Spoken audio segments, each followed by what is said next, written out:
Hey YouTube, this is Brendan for Lightning Shows here. Today is a abnormal review, since I won't be doing a video game or something that I will be normally doing in the future. Today I will be reviewing the LEGO set known as the Emerald Knight. This will be a very rare occasion that I'm reviewing a LEGO set, since I'm really more of a video game reviewer on YouTube, but I am a somewhat a train and LEGO enthusiast.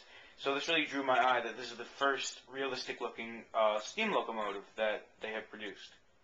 This set is definitely something unique to behold. It is by far the most realistic-looking steam engine that LEGO has produced for their L-gauge trains, and it's just pretty cool.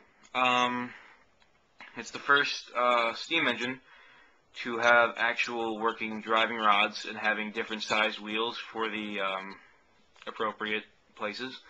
It also has a realistic sized cab, tender, and everything just looks really well on this. It has a cylindrical body, like most steam engines do, and the leading wheels and the trailer wheels pivot so it can go around turns easier. I'm not sure of the exact count, but this set is about 1,000 pieces, roughly. That is including the engine, the tender, and the coach that comes with it, which will be shown later. It took me about 6 hours to complete, 2 hours a day over 3 days. And I'm the kind of person that sorts the pieces so it goes faster, so it might take varied times, or it obviously will take varied times for different people. But it's not really too challenging. It's fairly simple. The engine itself is more complicated than everything else, obviously, but it's pretty solid. Now, I must say, the first-class coach that comes with this set is very nice indeed. And yes, I said indeed for comical effect, even though it probably didn't work. It has 8 wheels, pivoting bogies, and it just glides very nicely over track. Very detailed, and on the inside, we see 2 minifigures, if you can make that guy out, a passenger, and a train worker, maybe a conductor, whatever. A couple mugs, just some nice little things there. Pull-out drawers, and 4 opening doors. I'll show you those, but the roof snaps very nicely back on top via 4 studs, so you can get it off easy. And there are 2 of these at each end, 2 of these doors. People who are interested about the set probably have one question on their mind. Which version should I buy? The roughly $100 version that consists of Legos and Legos only, or the $200 version which comes with the, I forget what they call them, the motor, the battery, the lights, the receiver, the controller? Is it really worth it? The controller that comes with this set is absolutely horrible.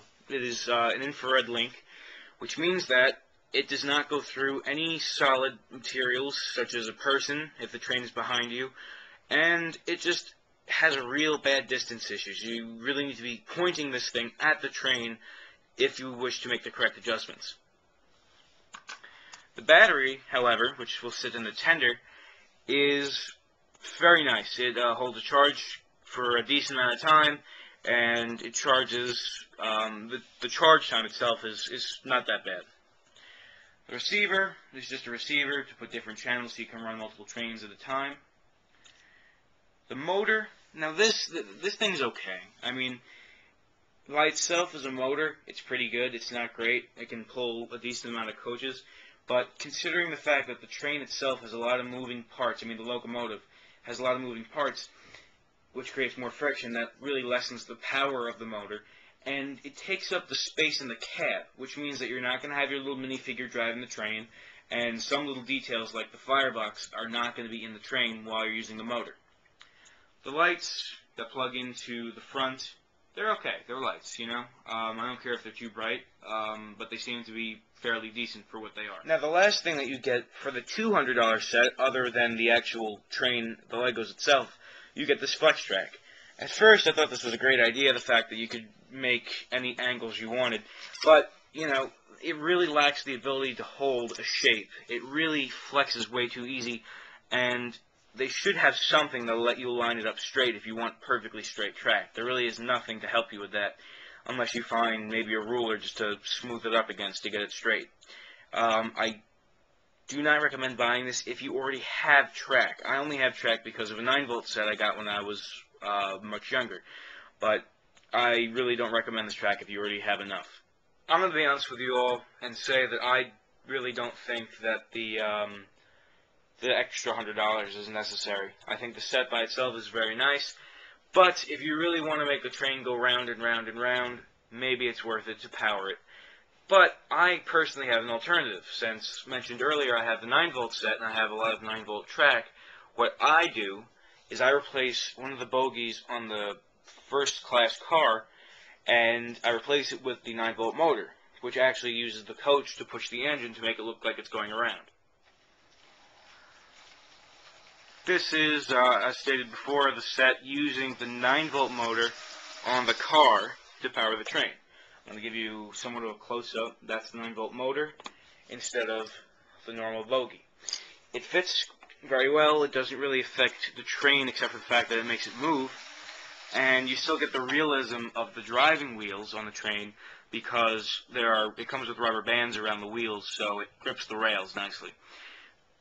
If you are planning on using the 9-volt motor like I do, and I know some people are going to make fun of this, I suggest using maybe WD-40 or another lubricant to make the train, the actual engine, run smoother, because first, the leading wheels and the trailer wheels do not move very smoothly. They use the little, I can't think of what they're called, the little clip wheels. They're not a through-and-through metal bar like the coaches. The actual driving wheels themselves run really nicely. It's just that the driving rods make it jammed from here and there, and that just requires a little spray of WD-40. I haven't found it to erode the engine or anything, the plastic yet, but you know, I'm gonna really conclude the video right here and now. I love this set. I don't think it's necessary to get the motor and the lights and everything. If you want the set, get the $100 one, because most people who buy it really aren't looking to run it around in a circle. They're looking to just build it and have it there. But if you're thinking about running it, maybe you'll think about buying the $200 set. But the thing is, not a lot of people have $200 on their spare hands. That's why I like the use of the 9-volt motor. This is definitely a great set. It was well built. Although I think they could have done a little bit better on some of the wheel design and how, just nitpicking stuff. Overall, the set's really nice. I really enjoy the realism of the wheels. I've been waiting for something like this for a long time, and I just think it's a really fun set and worth buying. This has been Brandon's reviews of the Lego Emerald Knight.